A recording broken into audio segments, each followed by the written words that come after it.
ದೊಡ್ಡ ಬೆಳೆ ಎಲ್ಲ ಹಾಕಿ ಬರೀ 20,000 ಮಾಡಿರೋದು ಉಂಟು ನಾನೇ. ಮಾಡಿದೀರಾ? ಯಾಕಂದ್ರೆ ಬಂಡವಾಳನ 20,000 ಹಾಕಿದೀನಿ, ಬಂಡವಾಳ ಲಾಸ್ ಮಾಡ್ಕೊಂಡಿದೀನಿ. ಇದ್ರಲ್ಲಿ ಹಂಗಿಲ್ಲ, ಒಂದ್ಸರಿ ರೌಂಡ್ ಹಾಕಿದ್ರೆ 40,000 ಗ್ಯಾರಂಟಿ ಬರುತ್ತೆ ತಿಂಗಳಿಗೆ. ₹1 ಕೂಡಿಕಿದ್ರೆ ₹100 ಆಗುತ್ತೆ. ಒಂದೇ ಸರಿ ₹1,000 ಬೇಕಂದ್ರೆ ಬರಲ್ಲ. ಇಲ್ಲಿ ನಮ್ ಪುಟ್ಟ ತೋಟ, ಪುಟ್ಟ ಕೆಲಸ ನೀಟಾಗಿ ಮಾಡ್ಕೊಂಡು ಹೋಗೋದು ಅಷ್ಟೇ. ಇಲ್ಲಿ ಟ್ಯಾಕ್ಟ್ರಿ ಬರೋದಕ್ಕೂ ಜಾಗ ಇಲ್ಲ ಇವರ ಇರೋಂಥ ಫಾರ್ಮ್ ಅಲ್ಲಿ. ಯಾಕಂದ್ರೆ ಎಲ್ಲ ಸುತ್ತಮುತ್ತ ಎಲ್ಲ ಫಾರ್ಮ್ ಇದೆ. ಎಲ್ಲಾದ್ರೂ ಬೇರೆ ಕಡೆ ಬೆಳೆ ಇಲ್ಲ ಅಂದ್ರೆ ಮಾತ್ರ ಟ್ಯಾಕ್ಟ್ರಿ ಬರುತ್ತೆ ಇವ್ರ ತೋಟಕ್ಕೆ. ಇಲ್ಲ ಅಂತ ಹೇಳಿದ್ರೆ ಇವರು ಪಾಪ ಒಂದು ಪವರ್ ವೀಡರ್ನ ಇಟ್ಕೊಂಡು ಇಷ್ಟೆಲ್ಲ ಸಾಧನೆ ಮಾಡ್ತಾ ಇರೋದು. ಸ್ನೇಹಿತರೆ, ನಮಗೆ ನವಿಲುಕೋಸು ಬಗ್ಗೆ ಮಾಹಿತಿ ಕೊಟ್ಟಂಥ ಶ್ರೀ ಮಂಜುನಾಥ್ ಅವರು ತೋಟದಲ್ಲೇ ಇದ್ದೀನಿ. ಮತ್ತೊಂದು ಇಂಟ್ರೆಸ್ಟಿಂಗ್ ಫ್ಯಾಕ್ಟರು ಅವ್ರ ಬಗ್ಗೆ ಒಂದು ಶೇರ್ ಮಾಡ್ಕೊಬೇಕು ಅನ್ನಿಸ್ತು. ಅದಕ್ಕೆ ಇನ್ನೂ ಒಂದು ಎಪಿಸೋಡ್ ಇದು ಸ್ನೇಹಿತರೆ. ನವಿಲುಕೋಸು ಎಪಿಸೋಡ್ ಎಲ್ಲರಿಗೂ ಇಷ್ಟ ಆಗಿದೆ ಅಂದ್ಕೊತೀನಿ. ಇಷ್ಟ ಆಗುತ್ತೆ, ಯಾಕಂತ ಹೇಳಿದ್ರೆ ಪುಟ್ಟದಾಗಿ ಬೆಳೆಯುವಂಥ ರೈತರು ಜಾಸ್ತಿ ಜನ ಇದ್ದಾರೆ, ದೊಡ್ಡ ರೈತರು ಕಡಿಮೆ ಜನ ಇದ್ದಾರೆ. ಅದಕ್ಕೆ ಪುಟ್ಟದಾದ ಬೆಳೆಗಳನ್ನ ಜಾಸ್ತಿ ಮಾಡೋಣ ಇಂಟ್ರೆಸ್ಟಿಂಗ್ ಆಗಿ ಅಂತ ನಿಮಗೆ ಕೊಟ್ಟಿದ್ದು. ಈಗ ಈ ವಿಡಿಯೋದಲ್ಲಿ ಬಂದು ಇನ್ನೊಂದೇನಪ್ಪ ಮಾಹಿತಿ ಅಂದರೆ, ಇವರ ಒಟ್ಟಾರೆ ವಿಸ್ತೀರ್ಣ ಬಂದು ಸುಮಾರು 1 ಎಕರೆ ಮಾತ್ರ ಇದೆ. ಈ 1 ಎಕರೆದಲ್ಲಿ ಸರಿಸುಮಾರು ಎಷ್ಟು ವಿಧವಾದ ಬೆಳೆಗಳನ್ನ ಮಾಡಿಕೊಂಡು ಇವರು ಯಾವ ರೀತಿ ಸಕ್ಸಸ್ ಅನ್ನೋದನ್ನು ತಗೊತಾರೆ ಅದ್ರ ಬಗ್ಗೆ ಈ ವಿಡಿಯೋದಲ್ಲೊಂದು ಮಾಹಿತಿ ಕೊಡೋಕೆ ಬಂದಿದ್ದೀನಿ. ಮಾಹಿತಿ ಇಂಟ್ರೆಸ್ಟಿಂಗ್ ಆಗಿರುತ್ತೆ, ಸ್ಕಿಪ್ ಮಾಡಿ ನೋಡಬೇಡಿ. ಟೈಮ್ ಒಂದು 10 ನಿಮಿಷ ಟೈಮ್ ಕೊಟ್ಟು ಪೂರ್ತಿ ವಿಡಿಯೋ ನೋಡಿ ಸಹಕರಿಸಿ. ಬನ್ನಿ ಹೋಗೋಣ. ಈಗ ಒಟ್ಟಾರೆ ವಿಸ್ತೀರ್ಣ 1 ಎಕರೆ ಇದೆ. 1 ಎಕರೆದಲ್ಲಿ ನೀವು ಗಮನಿಸೋದಾದರೆ ಈಗ ನವಿಲುಕೋಸು ಬಗ್ಗೆ ತಿಳುವಳಿಕೆ ಕೊಟ್ಟಿದ್ದಾರೆ, ನೋಡಿದ್ದೀರಾ. ಅದ್ರ ಜೊತೆಗೆ ನೆಕ್ಸ್ಟ್ ಇನ್ನೇನಪ್ಪ ಅಂತ ಹೇಳಿದ್ರೆ, ಇಲ್ಲಿ ಬಂದು ಕೊತ್ತಂಬರಿ ಸೊಪ್ಪು ಬೆಳೆ ಇದೆ. ಕೊತ್ತಂಬರಿ ಸೊಪ್ಪು ಬೆಳೆ ಬಂದು ಇದು ಗೊತ್ತಲ್ವಾ, ಎಲ್ಲರಿಗೂ ಗೊತ್ತಿರೋದೇ ಲಾಟ್ರಿ ವಿಚಾರ. ಲಾಟ್ರಿ ಬೆಳೆ ಸಿಕ್ಕಿದ್ರೆ ಶಿಕಾರಿ, ಇಲ್ಲಾಂದರೆ ಬಿಕಾರಿ, ಅಷ್ಟೇ ಇದರ ಕೆಲಸ. ಈಗೇನಾಗುತ್ತೆ, ಪ್ರಸ್ತುತ ಬೆಲೆಗಳು ತುಂಬಾ ಕಡಿಮೆ ಆಗೋಗಿದೆ. ಆದ ಕಾರಣ ಇದ್ರ ಬಗ್ಗೆ ನಾವು ಹೇಳೋದನ್ನು ಅದಕ್ಕೆ ಲಾಟ್ರಿ ಬೆಳೆ ಅಂತ ಹೇಳೋದು. ಇದನ್ನು ಬಿಟ್ಬಿಡ್ರಿ ಒಂದು ಕಡೆಗೆ. ಸಿಕ್ಕಿದ್ರೆ ಇದರಂಥ ಬೆಳೆ ಇನ್ನೊಂದಿಲ್ಲ, ಸಿಗಲಿಲ್ಲ ಅಂದರೆ ಇದರಂಥ ಈ ಬೆಳೆ ಇನ್ನೊಂದಿಲ್ಲ. ರೋಟ್ರ್ ಹಾಕ್ತಾರೆ ಕೆಲವೊಬ್ಬರು ಹಸುಗಳು ಕೊಟ್ಟುಬಿಡ್ತಾರೆ. ಸೊ ಈ ಥರ ಎಲ್ಲ ಪರಿಸ್ಥಿತಿಯಲ್ಲಿರುತ್ತೆ. ಈಗ ಒಟ್ಟಾರೆ 1 ಎಕರೆ ವಿಸ್ತೀರ್ಣದಲ್ಲಿ ನೀವು ಗಮನಿಸಿದ್ದು ನೌಕೋಲು ಗಮನಿಸಿದ್ದೀರಾ, ಮತ್ತು ಕೊತ್ತಂಬರಿ ಗಮನಿಸಿದ್ದೀರಾ.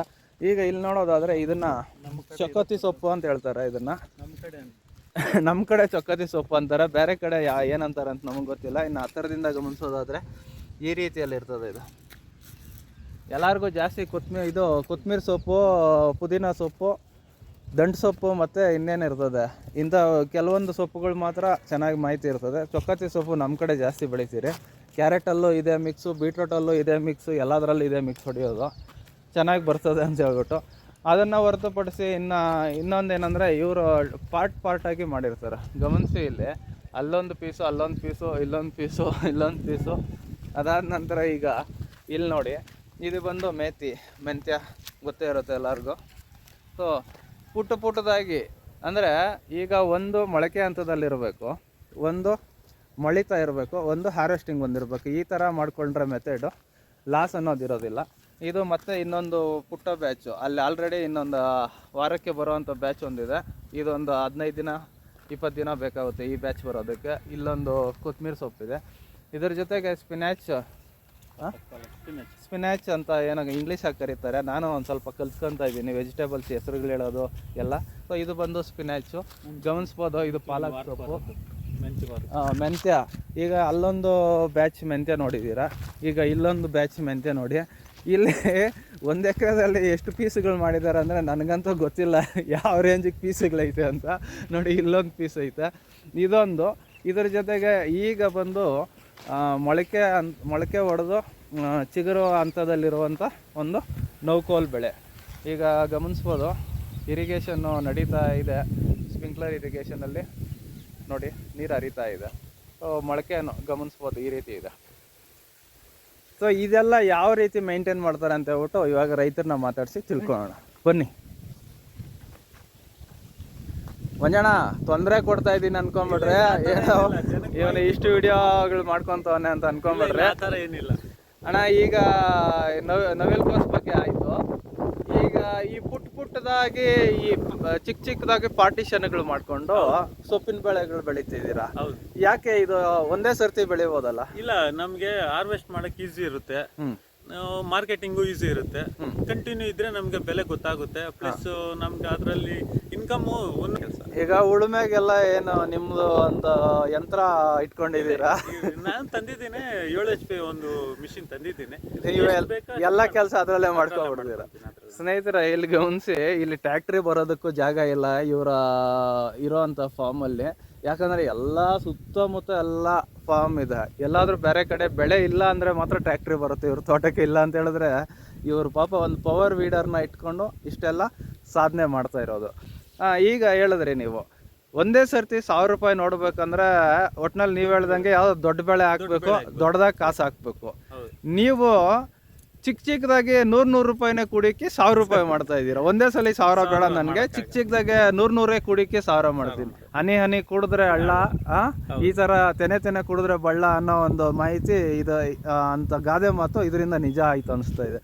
ಈ ತರ ಮಾಡೋದ್ರಿಂದ ಲಾಸ್ ಏನು ಇಲ್ದಿರ ಬೆಳಿಬೋದಾ? ಹೋಗ್ತಾ ಇರುತ್ತೆ. ಒಂದೇ ಸರಿ 1000 ಮಾಡಕ್ಕಾಗಲ್ಲ ಅಂತೇಳಿ ಸ್ಟೆಪ್ ಬರುತ್ತೆ. ಸ್ಟೆಪ್ ನಾವು ಆಗ್ತಾ ಇರ್ತೀವಿ. ಒಂದು ಬೆಳೆನಲ್ಲಿ ಇಲ್ಲ ಅಂದ್ರೆ ಇನ್ನೊಂದು ಬೆಳೆಯಲ್ಲಿ ಬಂದೇ ಬರ್ತದೆ. ರೇಟ್ಗಳು ವೇರಿಯೇಷನ್ ಆದಂಗೆ ನಮ್ದು ಬೆಳೆನೂ ಬರ್ತಾ ಇರ್ತದಲ್ಲ. ನಾನು ಈಗ ನಿಮ್ಮನ್ನ ಸುಮಾರು ವರ್ಷಗಳಿಂದ ಗಮನಿಸ್ತಾ ಇದ್ದೀನಿ. ಯಾಕಂತ ಹೇಳಿದ್ರೆ ನಾವು ಎಲ್ಲ ಒಂದೇ ಏಜ್ ಅವರು, ಒಂದೇ ಈ ಕಡೆ ಬೆಳೆದಿರೋ ಅಂಥವ್ರು. ನಾನು ಅವತ್ತಿಂದ ನೋಡೋವಾಗಿಂದನೂ ನೀವು ಎಲ್ಲ ಈ ಇನ್ವೆಸ್ಟ್ಮೆಂಟ್ ಬಂಡವಾಳ ಕಡಿಮೆ ಇರುವಂಥ ಬೆಳೆಗಳನ್ನ ಚೂಸ್ ಮಾಡ್ಕೊಂತೀರಾ. ಯಾಕೆ ಅಂತ ಕೇಳ್ಬೋದಾ? ಈ ಅತಿ ದೊಡ್ಡ ಬೆಳೆ ಹೋಗಕ್ಕಷ್ಟು ಪೇಷನ್ಸ್ ಇಲ್ಲ. ದೊಡ್ಡ ರೈತ ಅಂತೂ ಇಲ್ಲ. ಇದಕ್ಕೆ ಇರೋ ಲ್ಯಾಂಡ್ ಕಮ್ಮಿ. ಇರೋ ಲ್ಯಾಂಡ್ ಅಲ್ಲಿ ನಾವ್ ಏನ್ ಮಾಡ್ಕೊಬೇಕು ಅನ್ನೋ ಯೋಚನೆ ಮಾಡಿ ಮಾಡ್ಬೇಕು. ಒಂದೇ ಸರಿ ಇವಾಗ ನಾನು ಕ್ಯಾಪ್ಸಿಕಮ್ ಇಲ್ಲ ಕೋಸು ಹಾಕ್ಬೋದು. ಹಾಕಿ ಇದನ್ನ ನಾನು ದೂರ ಬರ ಸಾಕ್ಸಷ್ಟೊತ್ತು ದಾರಿ ನನಗಿಲ್ಲ. ಇರೋ ದಾರಿನಲ್ಲಿ ನಾನು ಏನ್ ಸೆಟ್ ಮಾಡ್ಬೇಕು ಅದನ್ನ ಮಾಡ್ಕೊಂಡಿದ್ದೀನಿ. ನೀವು ಹೊರಗಡೆ ಎತ್ಕೊಂಡು ಹೋಗೋದಕ್ಕೆ ಕಷ್ಟನೂ ಆಗಬಾರ್ದು. ದಿನ ಸ್ವಲ್ಪ ಸಾಗಿಸಿದ್ರೇನು ಆರಾಮಾಗಿ ಕೆಲಸ ನಡೆಯಬೇಕು. ಈ ಒಂದು ಇದಕ್ಕೋಸ್ಕರ ಇಂಥ ಬೆಳೆಗಳನ್ನ ಚೂಸ್ ಮಾಡ್ಕೊಂಡಿದ್ದೀರಾ. ಈಗ ಇದನ್ನ ಈ ತರಕಾರಿ ಬೆಳೆಗಳನ್ನ ಓಕೆ ಇದಕ್ಕೆ ಹಾಕೊಂತೀರಾ, ಈ ಬೆಳೆಗಳನ್ನ ಕಂಪ್ನಿಗೆ ಹಾಕ್ತೀರಾ? ಹೌದು, ಕಂಪ್ನಿಗೆ 3 ಕಂಪ್ನಿ ಇದೆ. 3 ಕಂಪ್ನಿಗೆ ಡೈಲಿ ಒಂಚೂರು ಇಂಡೆಂಟ್ ಕೊಡ್ತಾರೆ. ಅದರಲ್ಲಿ ಸ್ವಲ್ಪ ಹಾಕೊಂಡ್ ಬರ್ತಾ ಇದೆ. ಸ್ವಲ್ಪ ಮತ್ತೆ ಈ ಚೊಕ್ಕತಿ ಸೊಪ್ಪು ಮಾರ್ಕೆಟ್ ಅದು ಮಾರ್ಕೆಟ್, ಕಂಪ್ನಿಗೆ ಆಗಲ್ಲ.